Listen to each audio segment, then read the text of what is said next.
Hi everyone, and welcome back to another episode of Talking Trees with Lee. My name is Lee Rumble, your local Knox County Extension Agent and ISA certified arborist.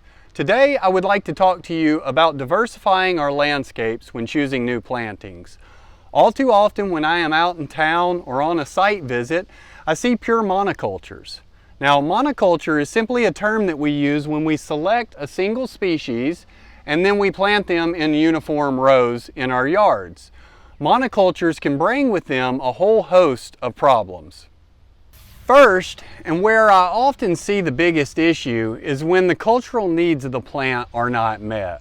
All too often, we fail to recognize the microenvironments that exist in the areas where we are planting. In other words, we ignore those shady areas, or the low-lying areas, the areas where excessive water collects, or those dry areas that may drain really well. But still, we expect all of our newly planted trees to thrive uniformly. Unfortunately, when we do ignore these microenvironments, we see some of our trees doing extremely well while others begin to suffer. Second is that monocultures oftentimes lead to heartbreaking endings. With monocultures, the problems often don't arise until the trees are becoming quite mature, and they have since covered up the views that we were trying to block out. So naturally, as we begin to lose these mature trees, suddenly the view we had spent years trying to block start to come back into play, and often more quickly than we like. Now, the reason I felt this topic was relevant right now is due to the large number of calls that I have received over the past 2 months, most being about one of the more common species that we seem to like to monoculture, and that is Leland cypress trees.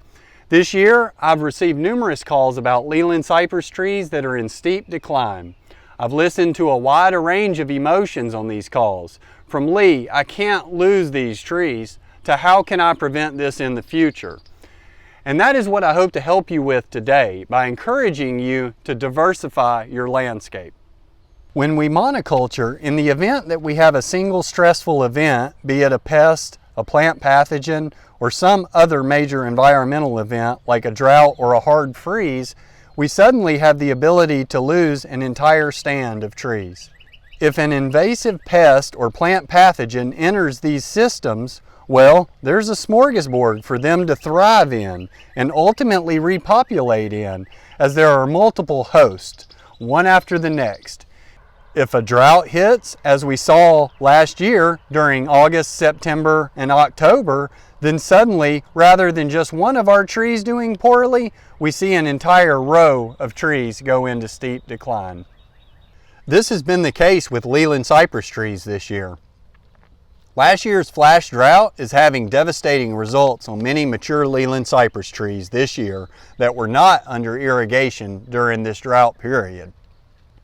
For those trees that did make it through the drought, what we are seeing is still a major problem with a plant disease known as Ceridium canker, caused by a fungal pathogen, whereby we see individual limbs in the canopy brown and die out entirely.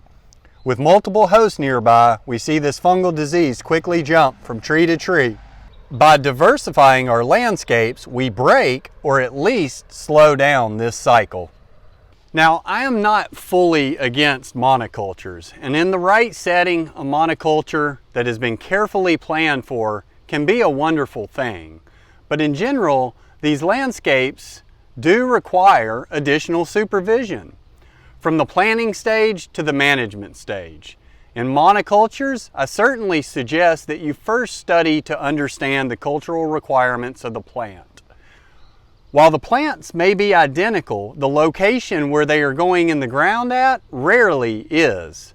I suggest you scout more frequently for pest and plant pathogens, and you should also plan for additional inputs such as irrigation, fertilization, spraying regimens if they are warranted.